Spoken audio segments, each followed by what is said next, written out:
Almost 1,200 years ago, in 821, Archbishop Walfrid was granted land in Otterford by the Royal Charter. It was an unremarkable place. A few fields crept up parts of the valley side, sustaining a tiny farming community situated beside a ford over the River Darrant.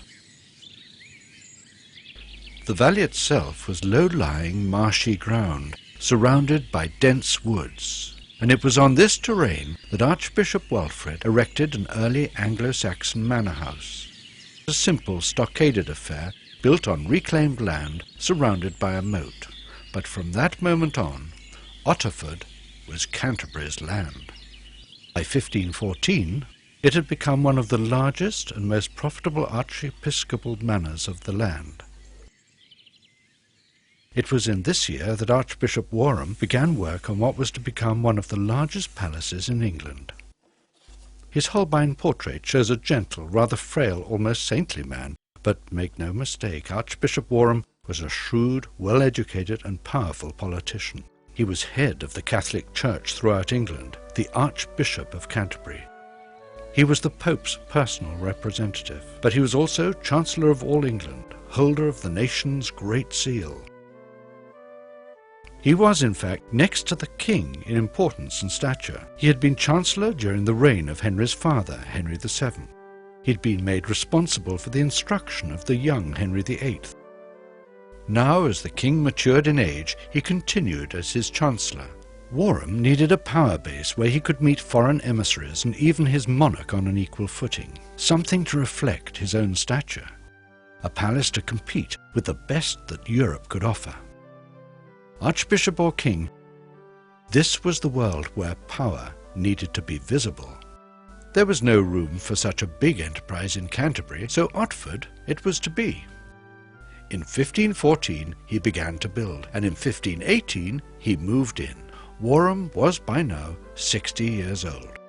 As a contemporary description said, the new palace was environed about with galleries and towers and turrets of stone, and divers other houses of office builded of stone with lead and tile. With a permanent staff of well over 200 people, it was the power base that Warham intended. Today's few remains of the North Range can give no hint of what once was here.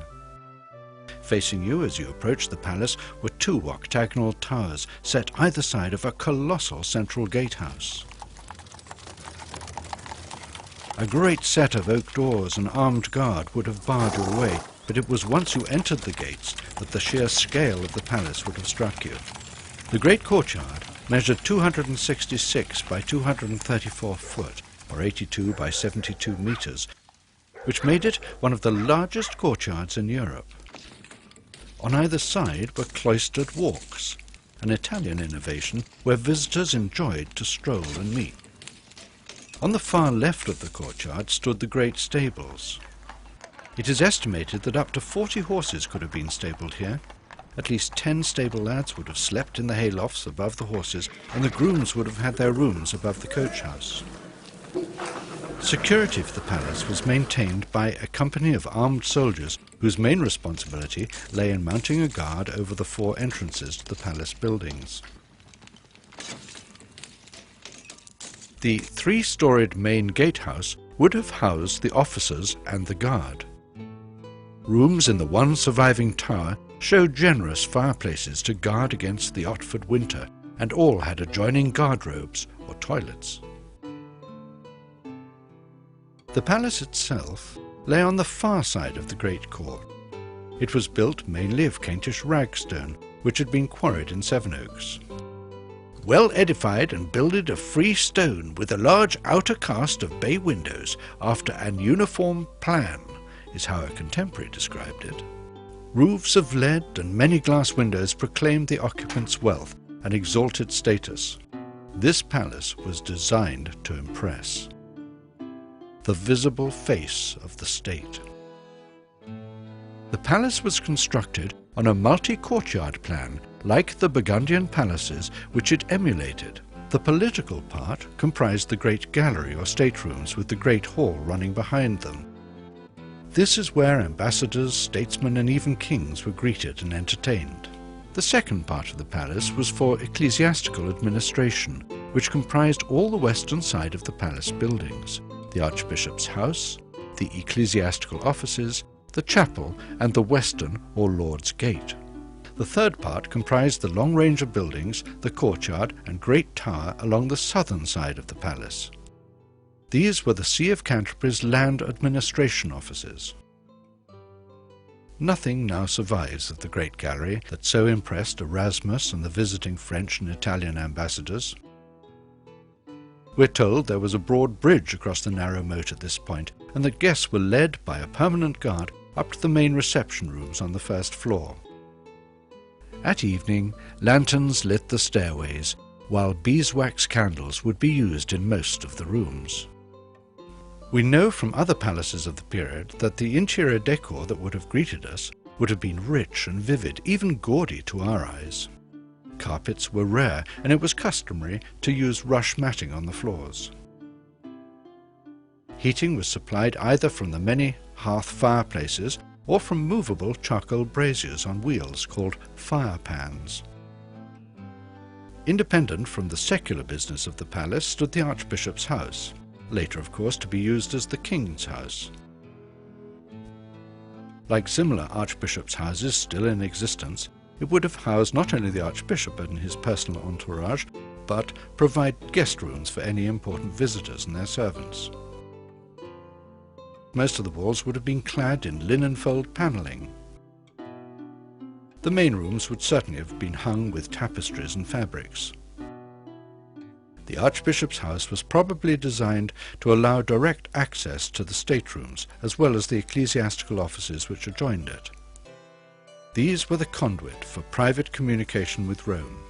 Serving two masters, as did the Archbishop, required much political dexterity, and we can assume that these offices were strictly off-limits to anyone unconnected with church administration. The fact that 6 papal seals or bulls were recently excavated from the toilet drains in this area might indicate the Archbishop's frustration with some of the messages he was receiving from the Pope. Reflected in the moat in the southwestern corner of the palace stood the palace chapel. Tall and slim, it stood 58 foot long, looking somewhat similar to the chapel of King's College, Cambridge. But with the addition of a tower, it was in a classic perpendicular style and had its roof tiled in oak shingles. We're told that it had a magnificent porch and that the Baltic wood carvings of the interior were exceeding rare. You can see a small part of its foundations in the front gardens of houses in Bubbleston Road.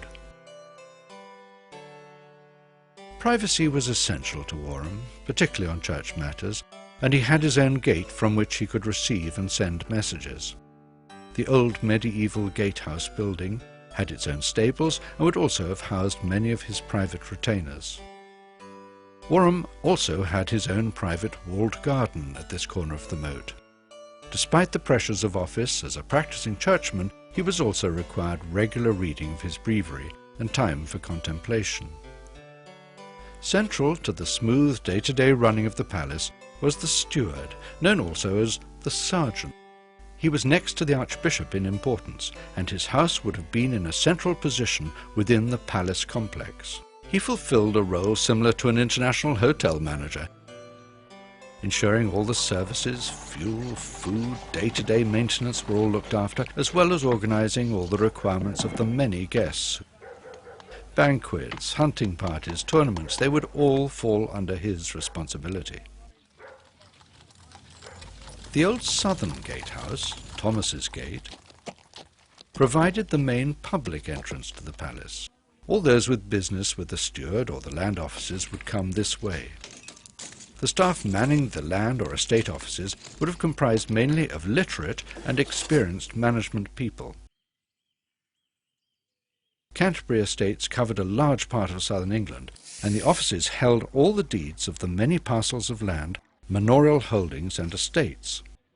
It was here that tenants would not only come to swear fealty to their lord, the Archbishop, but to settle any disputes they might have with their neighbours. The cloistered walkways, reflecting the collegiate nature of the building, provided dry access from one part of the palace to another. These are a familiar feature of many of the palaces of the period. Soaring a further 3 stories above the land offices stood the great southeastern tower. This provided a dominant, eye-catching feature seen for many miles around, a statement of the importance of its owner. From the tower you might have looked south to what we now call Sevenoaks. Sevenoaks was little more than a small group of houses clustered around some crossroads and surrounded by woodland. For at this time all the land to the south of the palace was comprised of 222 acres of hunting forest, all part of the Otford Palace estates.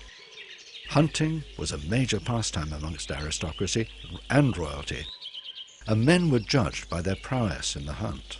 The great park provided abundant game for hawking and for hunting with dogs, deer, even occasional boar, mallard, pheasant, partridge, and God help anyone found poaching in those grounds.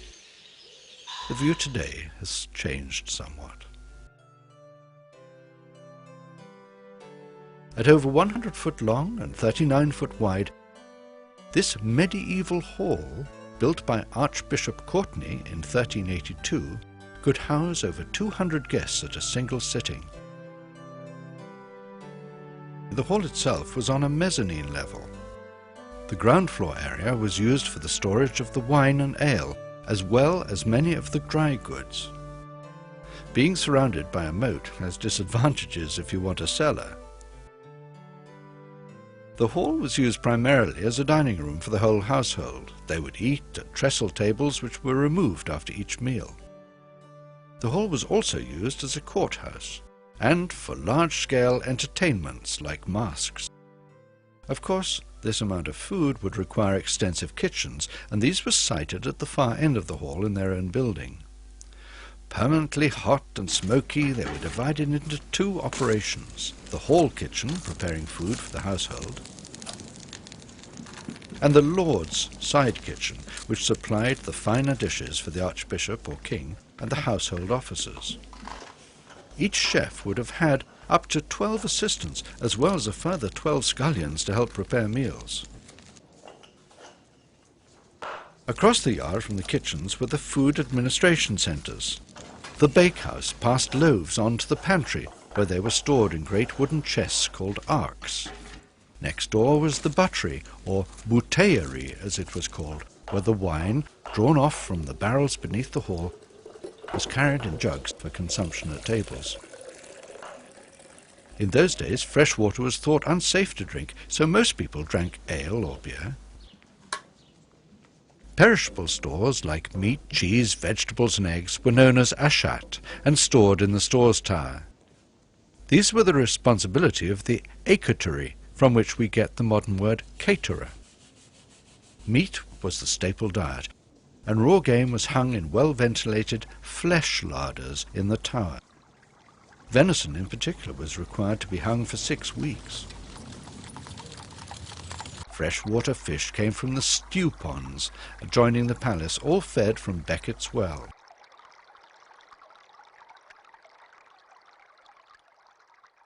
The East Gate, known as Christopher's Gate, provided the main service access to the palace. All the kitchen stores passed this way from the outlying farms, and just beyond the gate stood the 2 great tithe barns. 1/10 of all local farming produce was donated annually to the church and stored here. Beyond the palace kennels and farriers stood the palace woodyard, and a permanent staff were needed to cut and supply the fuel to feed the palace's 85 fireplaces. Behind the woodyard stood the palace kitchen garden, or cook garden as it was known then. It would have supplied all the herbs needed for the cooking, as well as many of the staple vegetables. A small almshouse stood at the corner of the cook garden, providing support for the poor and the ill of the village. On the opposite side of the palace stood a range of guest houses. 9 houses provided apartments for 37 guests and their servants. Each suite of rooms had its private access from the privy gallery, which formed part of the great courtyard cloisters. All rooms looked out upon the geometrical layout of the famous Palace Knot Garden. This type of garden was highly regarded by Tudor aristocracy. It's said that when Wolsey built his garden at Hampton Court, he copied the Otford layout exactly.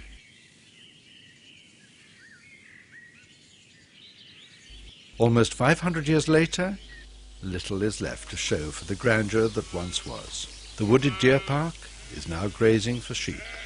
The great central gatehouse through which Henry VIII and Catherine of Aragon would have ridden is barely a memory. But now you know the real story. Just remember, when you next hurry past our solitary tower in its lonely field, that once upon a time, a great palace stood here. A palace that rivaled any in Europe. The Palace of Otford in Kent.